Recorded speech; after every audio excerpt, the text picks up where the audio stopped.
রাত প্রায় ৩টে। আমি ঘরে একা। হঠাৎ আমার আলমারি ভেতর থেকে খাট খাট শব্দ।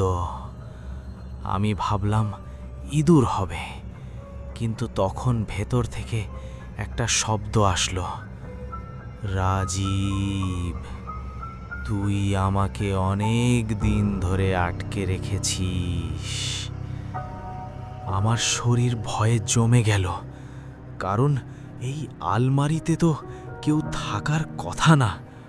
হঠাৎ আলমারির দরজা নিজে থেকেই আস্তে আস্তে খুলতে লাগলো। ভেতর থেকে বেরোলো লম্বা একটা হাত। তারপর আমি দেখলাম আলমারির ভেতরে একটা লাশ বসে আছে। হঠাৎ সেই লাশ চোখ খুলে বলল, এবার তোর পালা।